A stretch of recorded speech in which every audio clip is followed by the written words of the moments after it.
Oh, some 2025 Ford EXPlooders showed up. So it's time to review a 2024 so we can look at the 2025. Come on down with the Hobley and let's look at this Timberline edition. Oh, cypress green guts, orange stitching. We haven't looked at a Ford Explorer in a few minutes. We've looked at a couple. There is the 2025s have decided to show up, which means we need to see what the 25 has improved on over the 24. So we're going to take a quick few minutes and go through a 2024 Ford Explorer Timberline. Come on with me, let's do this. Okay, the Timberline edition comes exclusively with a 2.3 liter EcoBoost 4-cylinder. You can get a 3-liter EcoBoost obviously in the Explorer ST.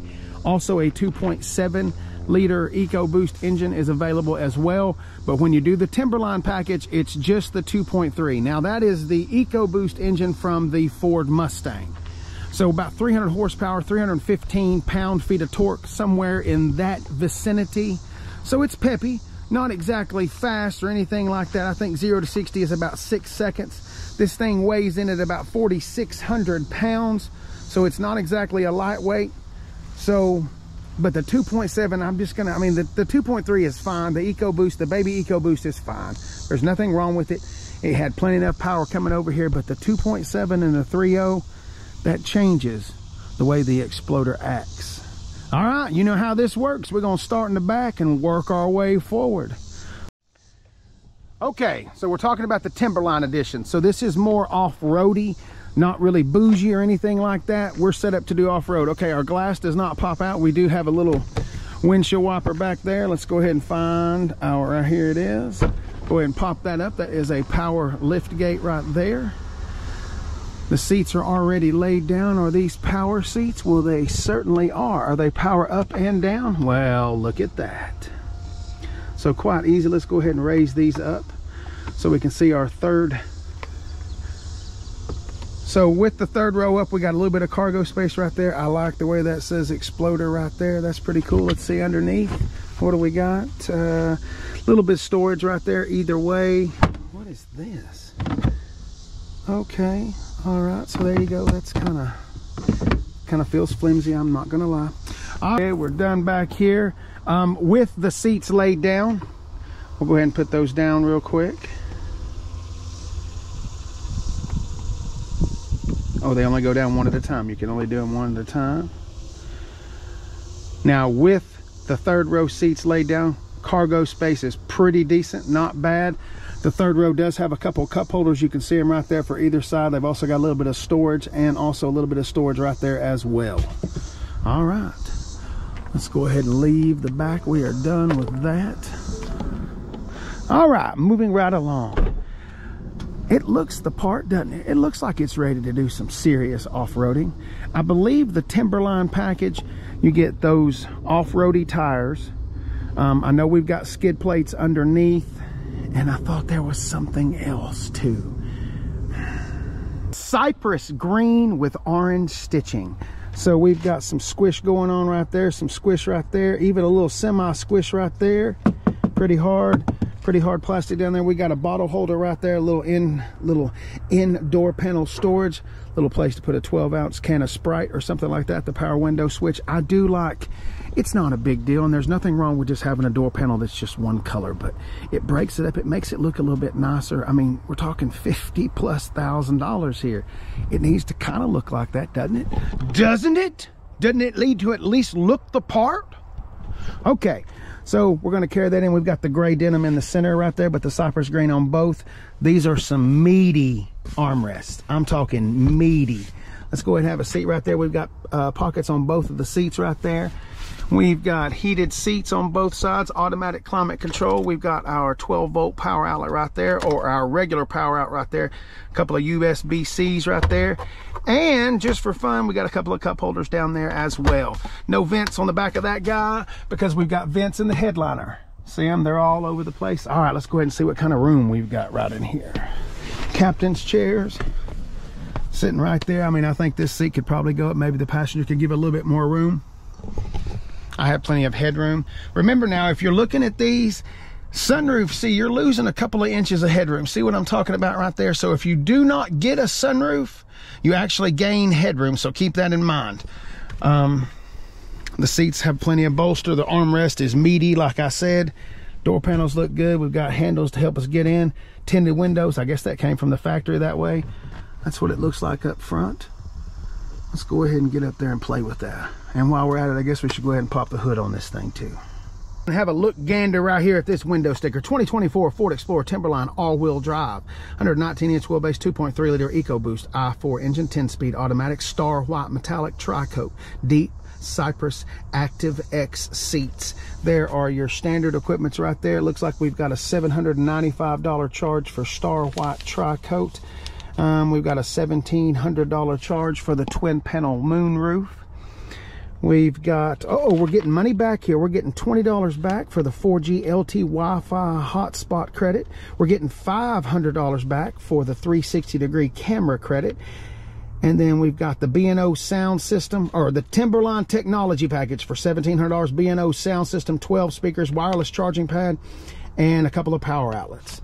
And all for the low, low price of $54,200. Gas mileage is abysmal. 19 in the city, 22 in the highway for an average of 21. Whew, that's not good, EXPlooder. That's not good.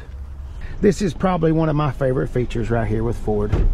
The old two-pull. Ooh, the Honda Ridgeline going down the road right there, looking good. All right, the old two-pull. What's the two-pull about, Casey? Well, see, now with the engine running, that's going to be hot. It could be dirty on older cars, so now I don't have to look for that second part to pop the hood. I just come up here and lift it up. Ford, we got to do something about this prop rod. Give me just a second. Let me prop my rod. Okay, 2.3 liters. That's the EcoBoost Ford Mustang engine. We've talked about that. That's about 300 horsepower, about 315 pound-feet of torque. You can also get a 2.7 or a 3-liter. That is the 3-liter that is in the Ranger Raptor, the 3-liter that is in the Ranger Raptor, or Bronco Raptor, and also the EXPlooder ST, over 400 horsepower at that, and 400 pound-feet of torque. The 2.7, I think, is somewhere around 325 horsepower and somewhere around 400 pound-feet of torque. So anyway, I did all of this because we're about to review a 25, and I thought there's no way we can look at a 25 without taking a gander at a 24. And we'll drop this rod right here, and we'll take a little walk around, and we'll have some final. All right, getting into uh-oh, right there. I love that. That's been around forever and a day. All right, so let's go ahead. Cypress grain once again. We got squish, squish, squish, squish, semi-squish, hard plastic, knuckle breaking 2x4 plastic. We've got fold them up mirrors. We've got lockout mirrors, power windows, power door locks. We don't have any seat memory. We do have power seats on both sides. Once again, I want you to get a look at those seats. And the front seats get the actual mountain range ingrained in there. Looks so good and juicy. Also, something else with this, if you'll see that trim, the trim, it kind of, some people say it looks cheap. I don't know how you're going to feel about that. It looks kind of like old aluminum maybe. The screen, God, that's such a little bitty screen. Let's go ahead and get in there. We say Explorer right there. WeatherTech-ish mats. I wonder if those cost WeatherTech money, since everybody makes their own version. All right, let's see here. Push button start. We got a little mountain range that's going to pop up right there. What do we got coming on here? This is my serious problem right here. When we review the 25, they corrected this. This is a horrible, horrible screen. Now let me fix that right there. Let's turn that down so it's not blowing right on us. I think there is a bigger screen you can get in the ST and the King Ranch, but look at that, 8-inch screen, and it's really not that fast. It's kind of slow. Go ahead and look at the navigation screen. So there you go. Anyway, got our vents right there. Let's go ahead and have a look, see at the glove box. Pretty juicy size glove box right there. We've got dual zone climate controls. We don't have cooled seats, but we got heated seats on both sides and a heated steering wheel. Down there we got a USB and a USB-C right there. We've also got well, there's a 12-volt right there you can plug in as well. And if you don't want to look, oh, by the way, here's a Ford key. Here's the key. You know how it goes. If you've seen one Ford key, you've seen them all. You can close that up right there. Dial shifter. It does have a 10-speed automatic transmission. There are our drive modes. Automatic start, we can turn that off. Traction control right there. Let's go ahead and look at those drive modes and see what we got here. What's going to happen for us? Okay, we've got normal right there. We've got eco mode. Let's keep going here. We've got sport mode. Ooh, a little flash of red right there. We're ready to go racing in this off-road hoss. And we've got tow haul. So we got a couple different modes. Nothing big, nothing crazy. Looks like we don't have the smart cruise control that Ford offers. The Copilot 360. Here are some switches right here. Opening the tailgate from right there. There's your lights, dimming lights for your gauges. Somebody is definitely going to ask me what that is, and I don't know what that's for. Maybe somebody can tell me in the comments what is the little orange button for. All right, last but not least is that big sunroof. It doesn't open all the way up. It's going to stop right there, but it is great for gazing at stars. It's so romantic. You could fall in love, falling in love again. Just right out there, just sitting right there in those captain's chairs. Oh, rekindling the romance, the love.